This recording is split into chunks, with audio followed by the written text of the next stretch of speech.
নমস্কাৰ ছাত্ৰসকলক স্বাগতম জনাইছোঁ আছাম টিচি ইউটিউব চেনেললৈ। মই যে আপোনালোক মাজত লৈ আহিছোঁ চতুৰ্থ শ্ৰেণীৰ অসমীয়াৰ লেচন 11ৰ প্ৰশ্ন উত্তৰখিনি সকলোৱে ভালদৰে শুনি যাব। আৰু যদি মোৰ চেনেলটো নতুন চেনেলটো ছাবস্ক্ৰাইব কৰক যাতে আগলৈ এনেকুৱা ধৰণৰ ভিডিঅ'বোৰ পাই থাকে। আৰু যদি সকলোৱে মিলি মোৰ চেনেলটো 1K ছাবস্ক্ৰাইব কৰাত সহায় কৰে তাৰে আশা কৰি মই আজিৰ ক্লাছটো আৰম্ভ কৰিছোঁ। ক নম্বৰ, অসমৰ প্ৰধান নদীখনৰ নাম কি? উত্তৰ ব্ৰহ্মপুত্ৰ।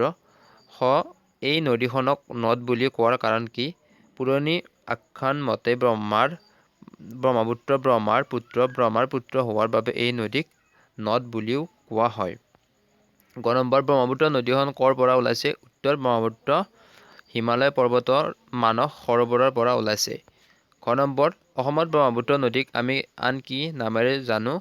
উত্তৰ, অসমত ব্ৰহ্মপুত্ৰ নদীক আমি লুইত নামেৰে জানো। ঙ নম্বৰ, পৃথিৱীৰ আটাইতকৈ ডাঙৰ নদী দ্বীপটোৰ নাম কি? উত্তৰ, মাজুলী।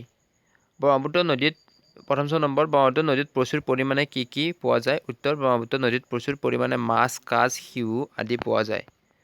দ্বিতীয় নম্বৰ, ব্ৰহ্মপুত্ৰ পুত্ৰৰ পানী কেতিয়া উফন্দি উঠে?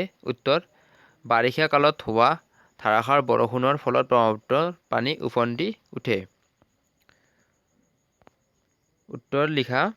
ক নম্বৰ, ব্ৰহ্মপুত্ৰ নদীৰ উপনৈবোৰৰ নাম লিখা। উত্তৰ, সোৱণশিৰি, কপিলী, দিচাং, দিখৌ, দিহিং, দিবং, ভোগদৈ, ধনশিৰি, ভৰলী, পাগলাদিয়া, মানাহ আদি।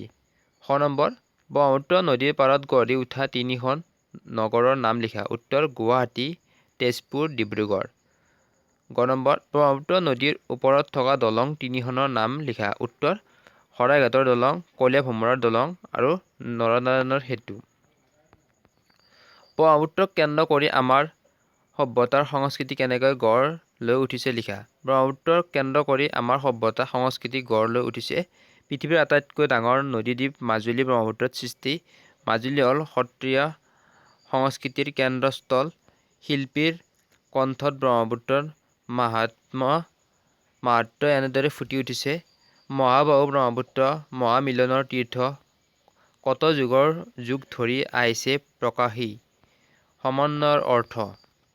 শব্দ সম্ভাৰ আৰু অভিধান চাই লিখা। উত্তৰ, ধাৰাসাৰ একেৰাহে পৰিবহণ চলাচল কৰা।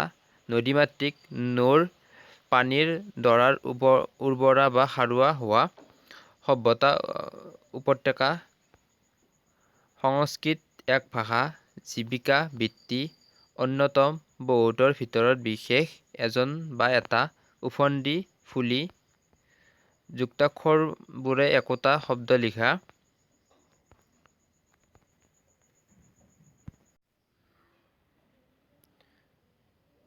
যুক্তাক্ষৰবোৰে একোটা শব্দ গঠন কৰা।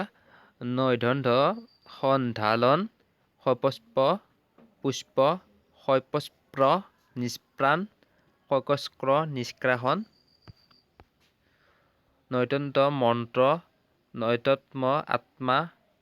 তন্ময় আত্মা। যুক্তাক্ষৰ ভাঙি লিখা। ব্ৰহ্ম, হ যোগ ম, হৈম হ যোগ ম, নৈতন্ত, ন যোগ ত যোগ হস্ৰ নৈতন্তু, কৈতক্ত, ক যুক্ত কৈতক্ত, স যুক্ত হৈঠস্থ,